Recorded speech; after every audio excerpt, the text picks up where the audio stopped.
Bienvenue dans Tu serais pas un peu border, le podcast qui brise les tabous et relie nos différences. Je suis Fiona, créatrice de Border Attitude, rétablie du trouble borderline et passionnée par la santé mentale et les relations humaines. Dans ce podcast, seule ou avec mes invités, je partage des outils concrets, des témoignages sincères et des regards croisés pour explorer nos émotions, améliorer nos relations et avancer vers une société plus inclusive. Prépare-toi à être inspiré et soutenu et embarque avec moi pour l'épisode du jour. Hello et bienvenue dans ce deuxième épisode spécialement dédié aux troubles de la personnalité borderline. Dans le premier épisode, que je t'invite à aller écouter si ce n'est déjà fait, je me suis vraiment concentrée sur partager mon vécu, mon histoire en tant que personne concernée par ce trouble, mais pas que. Et dans cet épisode, ici, j'ai vraiment envie de me concentrer sur c'est quoi ce trouble, les symptômes, le diagnostic, l'errance médicale qu'il peut y avoir aussi derrière, les comorbidités, les origines, les mythes, la stigmatisation qu'il peut y avoir et comment lutter contre cette stigmatisation avec un message d'espoir à la fin. Donc mon but, c'est vraiment de mélanger théorie en termes de psychoéducation, mais également mon vécu personnel dans le but de vraiment rendre ce sujet accessible et concret. Donc voilà, c'est parti pour l'épisode du jour. Alors déjà, qu'est-ce que c'est un trouble de la personnalité ? Donc un trouble de la personnalité, c'est un trouble psychique qui affecte durablement la façon dont une personne se perçoit les autres et interagit avec son environnement. Ces troubles, ils sont pas là pour enfermer une personne dans une case, mais évidemment, ils vont influencer significativement les comportements d'une personne qui est concernée et les relations. Il y a 9 troubles de la personnalité qui existent. Peut-être que tu en as déjà entendu parler de l'un ou de l'autre. Il y a par exemple le trouble de la personnalité narcissique, dépendant, évitant, schizoïde aussi. Mais là, on va vraiment se concentrer sur le trouble borderline parce qu'il est important que je me concentre sur l'essentiel et pas que je parte dans tous les sens. Donc, qu'est-ce que c'est le trouble borderline ? Marsha Linehan, c'est une psychologue qui est elle-même concernée par ce trouble et qui a inventé une thérapie qui s'appelle la TCD, la thérapie comportementale et dialectique, qui est en fait une thérapie qui est vraiment faite pour les personnes concernées par ce trouble, mais pas que, ceux aussi qui ont des problèmes de dysrégulation émotionnelle. Et elle définit le trouble de la personnalité borderline comme un trouble mental grave qui résulte d'un sévère dérèglement affectif. Les personnes qui souffrent de ce trouble présentent un pattern caractéristique d'instabilité dans la régulation de l'affect, du contrôle des impulsions, des relations interpersonnelles et de l'image de soi. Pour moi, si je devais résumer le trouble borderline en, disons, 3 mots, d'un côté, je dirais que c'est vraiment en effet de l'instabilité. Vraiment, c'est vraiment ce qui revient le plus souvent quand je demande aussi à des gens, des témoignages ou autres, c'est vraiment ce mot-là. Et de l'autre côté, c'est la dysrégulation émotionnelle. Donc la dysrégulation émotionnelle, c'est le principe d'avoir du mal à réguler, à gérer, à accueillir aussi ses émotions, tellement elles sont intenses. Je dis souvent que ce sont des tempêtes émotionnelles selon moi, et qu'à ces moments-là, on perd en fait toute rationalité. Maintenant, j'ai envie de te partager quelques chiffres clés. Donc le trouble borderline, il touche 1 à 2 personnes de la population générale, mais ce sont plutôt des femmes. Si je me rappelle bien, c'est 70 à 80% de femmes qui sont concernées par ce trouble. Mais c'est vrai que la science remet un petit peu cela en question parce qu'on vit dans une société malheureusement actuellement où les femmes ont tendance beaucoup plus facilement que les hommes à oser aller voir un ou une psychologue, psychiatre, à oser dire que ça ne va pas. Et donc, il y a probablement plus d'hommes qui sont concernés qui simplement soit n'osent pas les consulter et souffrent potentiellement en fait en silence. De plus, ce trouble, le trouble de la personnalité borderline, est l'un des troubles de la personnalité le plus fréquent en psychiatrie. Il représente environ 11 à 15% des consultations ambulatoires et il constitue 50% des hospitalisations psychiatriques. Donc c'est très inquiétant. Et ce qui est également inquiétant, c'est que 70 à 80% des personnes concernées par ce trouble tentent de mettre fin à leur jour et que 10% se suicident. Donc maintenant que j'ai parlé de qu'est-ce que c'était ce trouble de façon globale, on va dire, j'ai vraiment envie de me concentrer sur les symptômes. Car en effet, pour pouvoir être diagnostiqué de ce trouble par un ou une professionnelle de la santé, il faut ressentir au moins 5 des 9 symptômes que je vais énumérer juste après, et ce, pendant une durée de plus de 6 mois, donc de façon continue, et sans être sous l'emprise d'autres choses, comme des médicaments ou de la drogue. D'où je tire tout cela? Eh bien, du DSM-5. Donc le DSM-5, c'est le manuel diagnostique et statistique des troubles mentaux, et les professionnels de la santé ont tendance à utiliser ce DSM-5 comme référence. Bien qu'il soit remis d'ailleurs pas mal en question, mais ça c'est un autre sujet. Quels sont les 9 symptômes? Et ce que je te propose, c'est que je vais énumérer en fait chacun des symptômes et je vais à chaque fois te dire comment moi j'ai pu le vivre dans ma vie. Comme ça te permettrait d'avoir aussi un exemple, ce qui permettra d'apporter un peu plus de clarté. Donc le premier symptôme, ce sont des efforts désespérés pour éviter l'abandon et ou le rejet de façon réelle et ou imaginaire. Donc moi, j'ai déjà pu me rendre compte que je me retrouvais face à 3 types de situations. La première, afin d'éviter le potentiel abandon, c'est de ne simplement pas être en relation, notamment en relation amoureuse.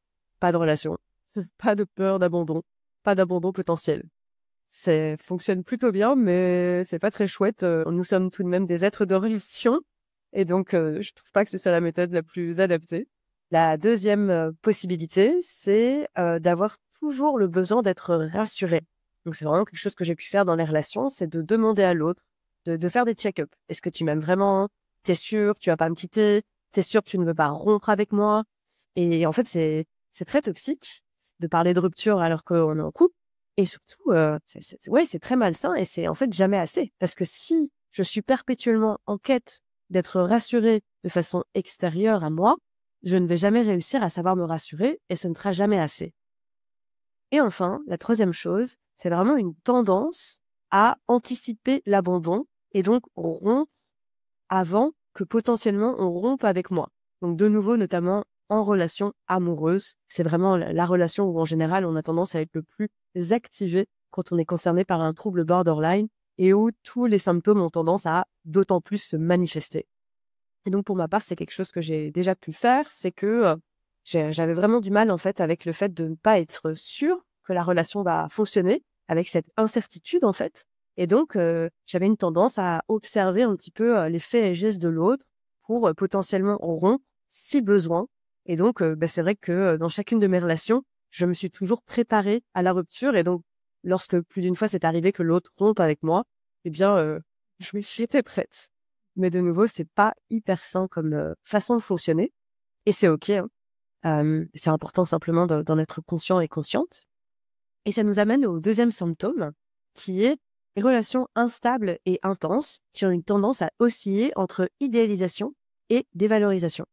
Donc, dans mon cas de figure, ça a pu être vraiment le moment où je commence une relation amoureuse. En fait, je m'en rends pas compte, mais j'idéalise complètement l'autre. Je le trouve parfait, je le trouve incroyable. C'est en fait, c'est un terme qui est assez fréquent dans le trouble borderline, c'est ma personne favorite. Donc, c'est pas de l'amour, en fait, c'est de l'addiction. C'est mon projet. Tout dépend de lui dans ma vie. Et je n'ai qu'une envie. C'est pas une envie, c'est un besoin. C'est de le voir. C'est viscéral, en fait. Lorsqu'il répond pas à mes messages, je me sens en attente, je me sens très dérégulée aussi émotionnellement. Tout est autour de lui. Mais si je fais le moindre faux pas, comme par exemple, il ne range pas ses chaussettes dans le bac à linge, subitement, je le dévalorise. Bien sûr que c'est pas quelque chose de conscient, c'est plus fort que moi. Et là, je remets du coup la relation en question en me demandant si c'est pas mieux que je sois avec quelqu'un d'autre ou autre.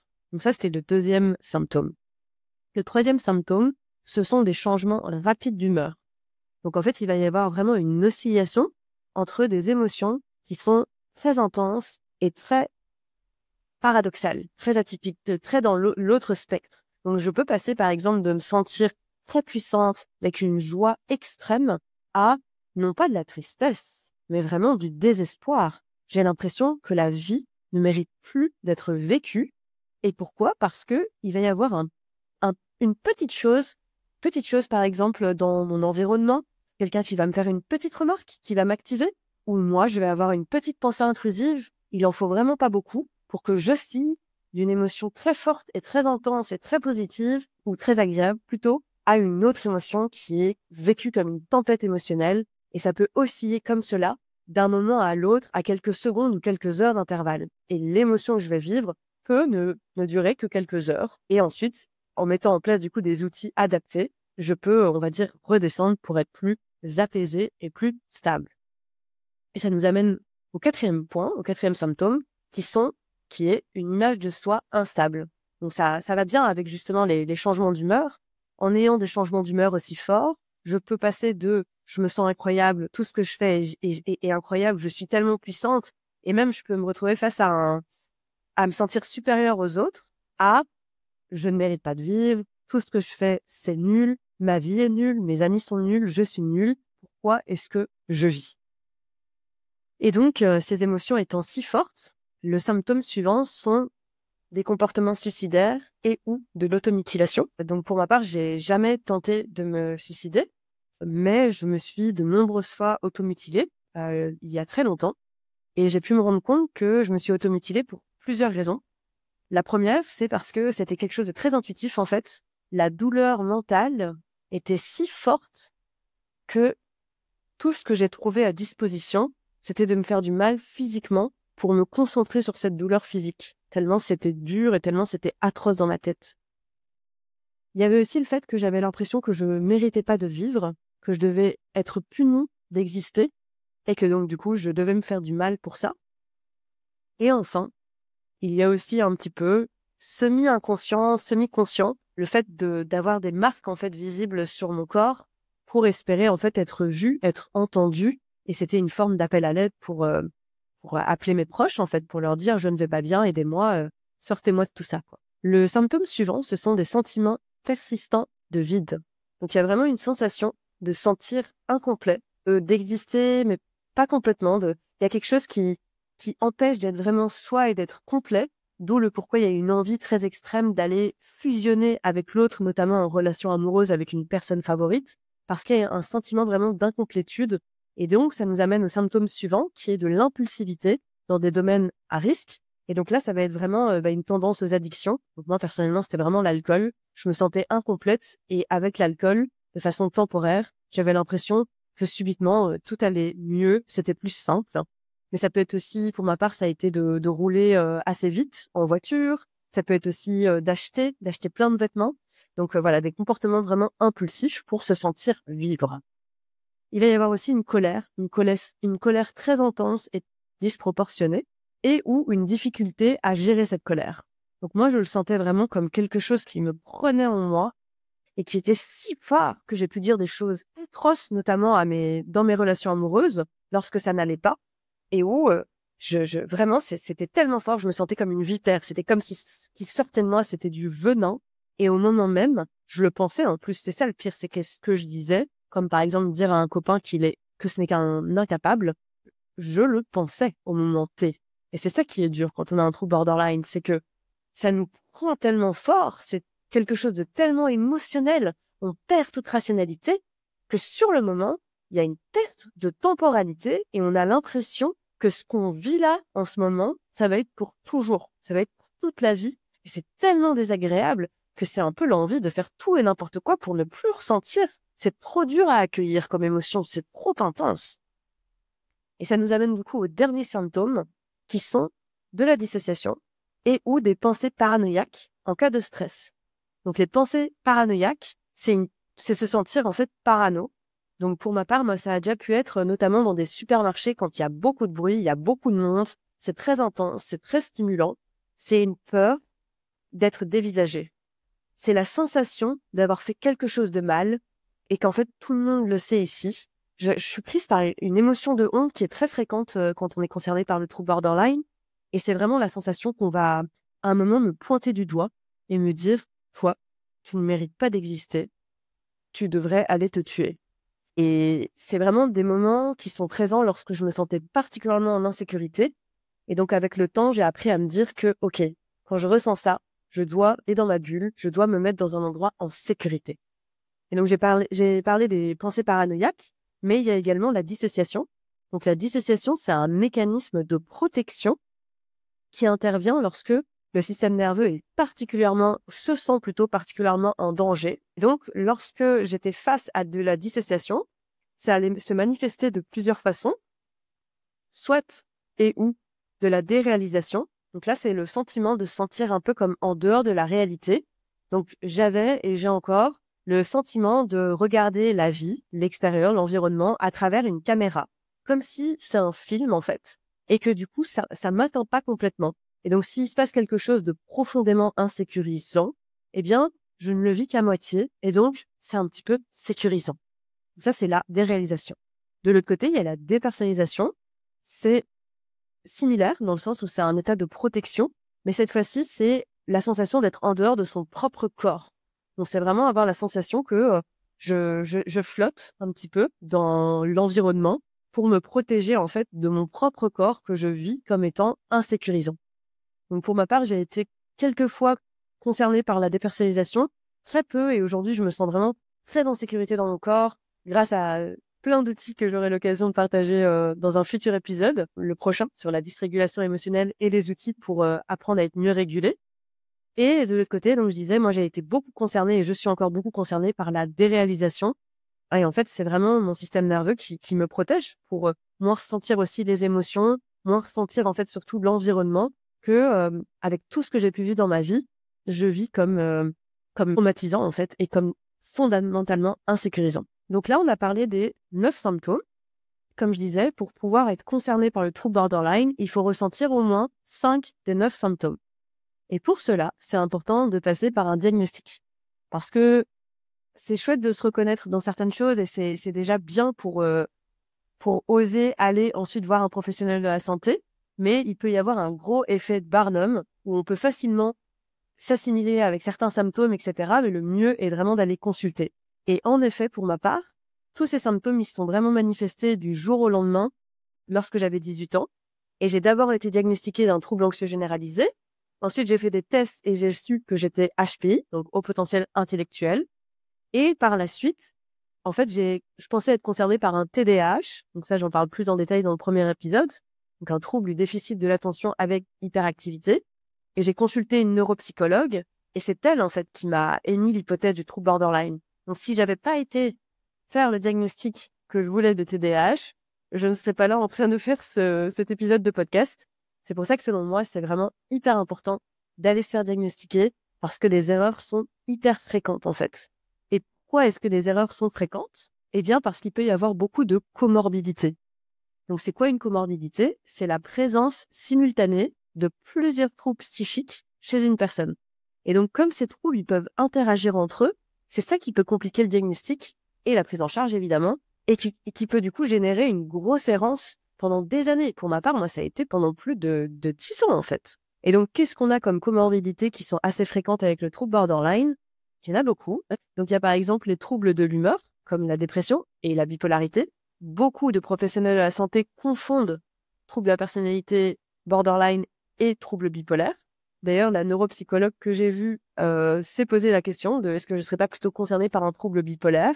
Et ça a été difficile pour elle de comprendre qu'est-ce que j'avais, en fait, tout simplement. Et finalement, elle a dit que c'était le trouble borderline. Et ensuite, ce trouble a été évidemment confirmé par un psychiatre, puisque seul le psychiatre peut vraiment émettre le diagnostic final. Et donc, pour revenir aux comorbidités, j'ai dit donc les troubles de l'humeur, mais ça peut être aussi des troubles anxieux, ça peut être des addictions, comme à l'alcool, mais ça peut être aussi des troubles du comportement alimentaire. Et du coup, c'est hyper important de vraiment se faire diagnostiquer. Et pour ma part, j'aurai sûrement l'occasion d'en reparler plus en détail dans le podcast. Maintenant que je me considère rétablie du trouble borderline, je vois d'autres choses qui émergent en fait, qui étaient auparavant enfouies par l'angoisse notamment. Et donc là, je suis en train d'entamer un diagnostic pour savoir si je ne serais pas également autiste, sans déficience intellectuelle, et, parce que je continue de le penser, TDAH. Donc maintenant, j'ai envie de te parler des origines du trouble borderline. Donc, il est souvent lié à une combinaison de plusieurs choses. D'un côté, il y a une vulnérabilité biologique. Donc, ça veut dire que à la naissance, on est avec vraiment une certaine forme d'hypersensibilité au niveau du système nerveux, ce qui fait qu'on a ce qu'on appelle être une fenêtre de tolérance toute petite et qu'on peut facilement sortir de cette fenêtre et donc être très facilement dérégulé et donc avoir une tendance à être vraiment très sensible, à la peur du rejet, de l'abandon, à se mettre facilement en colère, à pleurer et ce genre de choses. J'ai eu un petit bug de caméra, donc c'est bon, on est reparti. Je disais donc une vulnérabilité biologique d'un côté, et de l'autre côté, il y a vraiment une vulnérabilité émotionnelle. Et en fait, cette vulnérabilité, elle va être amplifiée par un environnement invalidant. Donc, c'est quoi un environnement invalidant? C'est lorsque, dans l'enfance, on a une tendance à ce que notre environnement va pas valider nos émotions.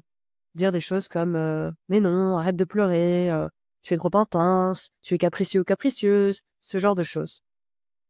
Pour ma part, je pense qu'en effet, j'ai toujours eu une sensibilité très forte. Depuis le plus jeune âge, j'ai toujours senti que je pouvais pleurer si facilement que dès qu'il y avait quelque chose qui me faisait du mal, notamment à l'école, j'étais même pas capable de me mettre en colère et d'oser dire ce que je ressentais ou même d'oser m'affirmer parce que si j'osais parler, tout ce qui ressortait, c'était des pleurs et j'allais me faire juger parce que à cette époque-là, ou même encore aujourd'hui, les enfants, ils avaient tendance à vachement juger quelqu'un qui ose pleurer, alors que ça ne devrait pas être le cas. Pleurer, ça permet de décharger et c'est OK. Donc, j'ai toujours vécu avec une forte sensibilité vraiment très, très forte d'un côté. Et de l'autre, je pense qu'en effet, mon environnement a souvent dit que j'étais trop intense. Et je pense qu'aujourd'hui, je leur en veux pas parce que je comprends en fait que eux et elles ont fait avec les ressources qu'elles avaient avec l'instant T. Et qu'une fois de plus, comme on vivait dans une société qui n'était pas du tout axée sur les émotions et sur la santé mentale, c'était compliqué. Donc, je suis une vulnérabilité biologique, une vulnérabilité émotionnelle amplifiée par un environnement invalidant, mais également, beaucoup de personnes concernées par le trouble borderline sont concernées par des traumas. C'est environ 70% des personnes, 70% pour les Français qui nous écouteraient. Et je tiens du coup à dire, qu'est-ce que c'est un trauma? On a souvent tendance à penser qu'un trauma, c'est un événement, sauf que c'est faux. C'est pas vraiment l'événement en tant que tel. C'est vraiment comment notre système nerveux, qui est propre à chacune de nous, va vivre l'événement et va définir si oui ou non le système nerveux ensuite est traumatisé. Et donc c'est pour ça que des fois, deux personnes peuvent avoir un comportement complètement différent face à une situation vécue comme difficile. Et c'est pour ça qu'on a toujours tendance à penser qu'un événement vécu comme traumatisant, c'est des viols ou des attentats ou autres. Mais ça peut être aussi tout à fait quelque chose du quotidien qui va venir heurter une personne parce que son système nerveux est peut-être particulièrement sensible ou autre. Et ça peut être aussi, d'un côté, un trauma simple. Donc, c'est un événement vécu comme traumatisant une fois. Mais ça peut être aussi de l'autre côté, par exemple, un environnement invalidant. Là, ça va être plutôt un trauma complexe parce qu'en fait, il va y avoir une accumulation d'événements vécus comme traumatisants au fur et à mesure du temps qui vont, du coup, potentiellement favoriser malheureusement un trouble borderline qui va se développer donc avec l'âge et les symptômes vont plutôt émerger à la fin de l'adolescence. Maintenant qu'on a parlé vraiment des origines du trouble de la personnalité borderline, j'ai envie de me focaliser sur la stigmatisation. Donc en fait, le trouble borderline, il faut savoir que c'est un des troubles qui est le plus stigmatisé et que du coup, pour moi, de recevoir ce diagnostic, ça a été vraiment très dur à vivre. Parce que si tu tapes par exemple sur Google trouble de la personnalité borderline, tu verras peut-être fuyez ce type d'individu. Ils et elles sont toutes et tous manipulateurs, manipulatrices par exemple. Donc c'est très stigmatisant et ça fait peur, d'autant plus quand on est concerné. Ça génère beaucoup de remises en question. Et donc cette stigmatisation, elle vient notamment des représentations qui sont biaisées dans les médias, mais aussi des malentendus qui sont liés au comportement impulsif. Donc, j'ai envie de te partager deux représentations de stigmatisation du trouble borderline que j'ai pu voir dans les médias. D'un côté, je ne sais pas si tu en as entendu parler, c'est le procès qui a été très médiatisé de Amber Heard, j'espère que je le prononce bien, qui est l'ex-compagne de Johnny Depp. Et donc, pendant ce procès médiatisé, il a été révélé qu'elle avait un diagnostic du trouble borderline. Et en fait, plutôt que de comprendre ce diagnostic comme étant une explication possible de certains de ses comportements, il a souvent été utilisé plutôt comme une arme pour la discréditer. Et c'est ça qui montre que le trouble borderline, il est mal compris en fait. Il réduit à des stéréotypes comme celui de la femme qui soi-disant est instable et manipulatrice. Un autre exemple, c'est la série Crazy Ex-Girlfriend. En fait, pendant cette série, c'est une femme qui est vue comme vraiment très instable et très toxique. Et elle apprend en fait au fur et à mesure de la série qu'elle est concernée par le trouble. Alors d'un côté, au moins on en parle et c'est chouette et c'est moins tabou, mais ça reste quand même très stigmatisant d'associer trouble borderline à forcément toxicité, impulsivité, manipulation et ce genre de choses, quoi. Et du coup, à cause de la stigmatisation, le problème, c'est que les personnes qui sont concernées par ce trouble, elles vont avoir peur de demander de l'aide parce qu'elles vont avoir peur du jugement. et elles vont du coup à cause de ça subir des discriminations. Donc j'ai envie de te partager un petit peu les mythes que j'ai le plus entendus concernant ce trouble et j'ai envie de te partager pourquoi ce sont des mythes et qu'ils sont faux. Le premier mythe, c'est que, se disant, les personnes borderline sont des manipulatrices. Moi-même, j'ai souvent eu peur d'être manipulatrice et j'en parlais beaucoup en thérapie avec ma psy de l'époque en disant que je me sentais comme manipulatrice, que parfois j'avais l'impression que ça me faisait du bien de voir l'autre mal parce que ça voulait dire qu'en fait, il tenait à moi. Et donc, on a pu décortiquer et comprendre qu'en fait, ça me faisait pas plaisir que l'autre souffre juste par plaisir. C'est qu'en fait, s'il souffrait parce qu'il avait peur que je parte, ça voulait dire qu'en fait, il tenait à moi. Et en fait, c'était ça que je voulais au fond. C'était juste me sentir validée, acceptée et aimée. Mais c'était en aucun cas le but de manipuler dans le but de faire du mal à l'autre ou autre, en fait. Le deuxième mythe, c'est que, se disant, les personnes qui sont concernées par ce trouble ne peuvent pas changer et ne peuvent pas se rétablir. C'est complètement faux. Il y a la possibilité d'aller mieux. On aura l'occasion d'en reparler, mais notamment à travers justement la thérapie comportementale et dialectique, mais pas que. Il y a plein d'outils qui peuvent en fait permettre de se sentir mieux avec le temps. Et en plus de cela, le trouble borderline est un trouble qui s'atténue avec le temps. Pas forcément tous les symptômes, comme la peur de l'abandon, qui reste s'il n'y a pas un travail sur soi qui se fait et une grande introspection et un travail thérapeutique, mais d'autres symptômes, comme par exemple l'impulsivité, ont des symptômes qui ont tendance à diminuer avec l'âge.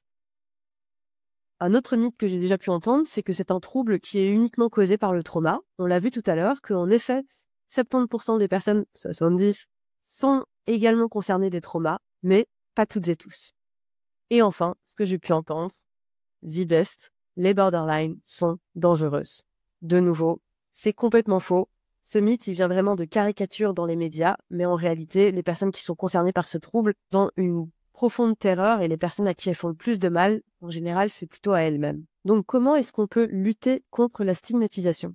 Eh bien, une première chose, ça va être déjà de sensibiliser le public et les professionnels de la santé pour aller vers une meilleure compréhension du trouble. Ensuite, ça pourrait être de déconstruire les préjugés dans les médias en encourageant des représentations qui seront plus nuancées. Et enfin, c'est de partager des témoignages pour dire que oui, il y a moyen d'aller mieux, oui, il y a de l'espoir, oui, il y a moyen de se rétablir. Et ça, c'est important. Et donc, j'ai vraiment envie d'envoyer un message d'espoir sur le fait de dire que, oui, qu'en fait, on peut vraiment aller mieux, que c'est dur et que le plus important, c'est de rien lâcher. Et en même temps, de lâcher prise sur le fait d'accepter de se dire que c'est OK d'aller mal, c'est OK de passer par une période qui est vraiment hyper dark et où on a l'impression qu'il n'y a pas de bout du tunnel, mais il y en aura un, parce qu'il y a vraiment la possibilité d'aller mieux. En ayant des outils à sa disposition, on aura l'occasion d'en reparler. Via des thérapies adaptées, idem, on aura l'occasion d'en reparler. Si tu sens que tu as besoin de passer par des médicaments, c'est aussi OK. Je sais à quel point des fois les médicaments, c'est souvent pareil, très stigmatisé, comme quoi si tu prends des médicaments, tu fais pas d'efforts ou autre. Le nombre de témoignages que j'entends de personnes qui disent qu'elles ont fait un gap, mais gigantesque, parce qu'elles ont osé, elles ont pris des médicaments pendant un certain temps. Et oui, au début, ça a été hyper dur. Et oui, il y a eu des effets secondaires. Et oui, c'était compliqué. Mais si tu sens que c'est ça dont tu as besoin, idéalement pendant un temps, prolonger si tu sens que c'est le besoin, c'est aussi OK. Donc, je comprends que ce soit difficile, mais j'ai vraiment envie de partager sur le fait que, en tout cas, t'es pas seul là-dedans. On est tellement à vivre des difficultés, troubles borderline ou pas troubles borderline d'ailleurs. C'est juste qu'on parle pas assez de la santé mentale, malheureusement, et que c'est important de briser les tabous, en fait, et de voir nos différences comme une richesse et pas comme quelque chose dont on devrait avoir honte. Donc, si jamais tu as envie de me rejoindre sur Instagram sous le nom de Border Attitude, n'hésite pas surtout. Si tu as envie de m'envoyer un message privé sur Instagram pour me parler de ce que tu aimerais bien voir dans un futur épisode, n'hésite pas. Et si tu as aimé l'épisode, n'hésite pas également aussi à laisser une petite note ou quoi que ce soit. Et donc, dans le prochain épisode, on parlera vraiment des outils que j'ai mis en place et que je mets encore en place aujourd'hui pour apprendre à me réguler émotionnellement. J'espère que cet épisode t'aura plu et je te dis à très vite. Et surtout, prends soin de toi et je t'envoie plein de good vibes.